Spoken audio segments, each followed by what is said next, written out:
time. So I'm James. I'm working with Peter Starr and Peter Hall, so the Peters are my supervisors. And effectively what I'm looking into is high density heat storage for homes. So if you want to store stuff in people's homes, they tend to want it not to take up lots and lots of space. So the aims of my project really were to look into the feasibility of this, so looking at technologies and that sort of thing, and then sort of develop a material or a technology that would be useful for this purpose. So sort of basic diagram of what I've been up to is here. So to start off, doing a lit review, so starting to assess the available technologies, how we can actually heat homes at the minute, the actual technologies for store, and sort of motivations. I mean, you've probably heard already today that trying to get to low carbon is going to be particularly difficult on the grid, even with 25% of gas moved into electrical. If your coefficient of performance is 1, that is going to double the amount of electrical demand. So it might not be all of the gas, but it's going to be a significant amount, and it's going to present a problem. So why in the home? We do have some existing tariffs. I don't think they're particularly competitive at this point, and a lot of the stuff that I've been up to isn't going to be that valid right now, but when we bring in low carbon, the sort of characteristics of the system I'm looking at, which is PCM based, will be valuable. So other bits and bobs, because it's in the home directly, you can actually share the costs and benefits of the system. So instead of shifting it all onto your power supplier or shifting it all onto the government, you can actually give everyone a little piece of the cost and everyone a little piece of the benefit. So the second aim, as I said, was trying to sort of develop a material or a technology. Having gone through this massive lit review looking at the technologies, who are the people in the homes, what do they want? I mean, in particular, you could look at something like putting molten salt in people's walls, but they are not going to like it, and it's probably not going to happen.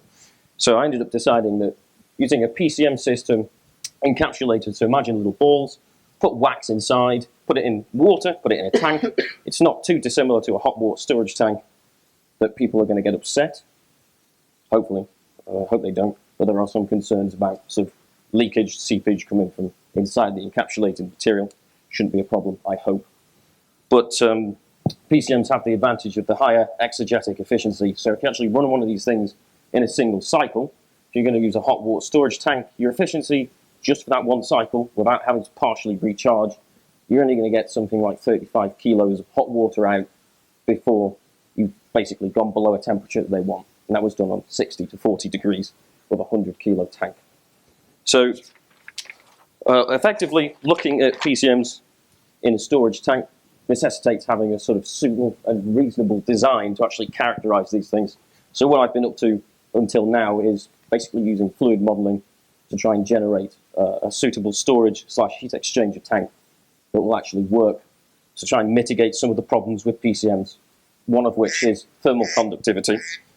So moving forward from this point, really, try and convert the experimental design that I've got into a real-life piece of equipment, characterize some of the PCMs that I've selected, which hopefully I should get a paper out of as well, and sort of finalize the isothermal experimentation that I've got in mind, and hopefully at some point come out with enough new, interesting information that I can get a PhD out of it.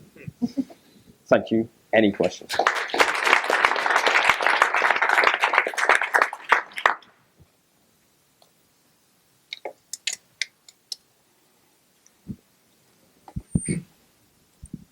Thank you.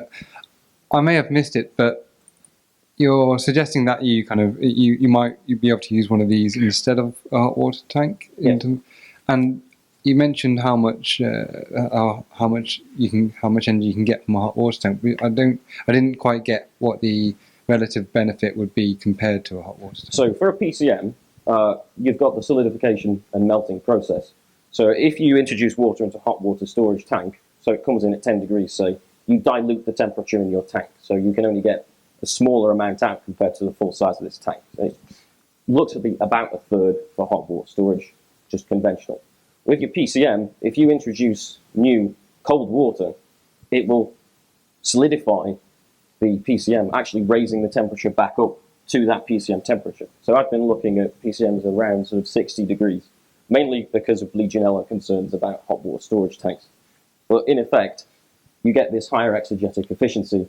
So instead of getting 30%, because the thing solidifies, until it's fully solidified, it will bring the temperature all the way back up so that your consumer is a bit happier with slightly warmer showers.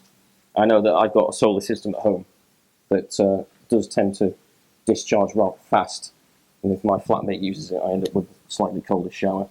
I mean, one of the important things to note with this was that the design that I've done is sort of heat technology independent. You just put hot water into this, so it could be from a solar system, etc., etc. So you've probably heard from Jill about all the sorts of interesting things that we want from these sorts of systems, and this hopefully can do them. Thank you. Any others? More questions?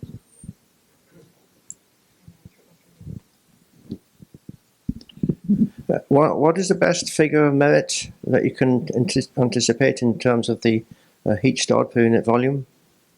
Haven't got that far, I'm afraid. It gets a bit complex. Looking into it, it's a function of sort of packing in the balls, what sorts of geometry you've got, how thick you're going to make the balls. Or in fact, if you use tubes, how thick they'll be, and all sorts of bits and bobs. A bit early to characterize at the minute, but obviously that's a concern when we're looking at different geometries, particularly how thin can I make a wall.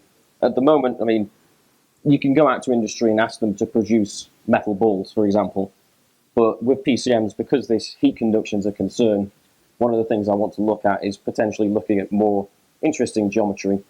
And one of the things I've been looking at, but I've forgotten to grab, is a 3D printed ball that I've managed to seal some water into. So we could look at some far more interesting shapes and potentially look at optimizing the sort of pack. Because as you're aware, spheres tend to pack a bit oddly unless you give them a good shake, amongst other bits and bobs as well.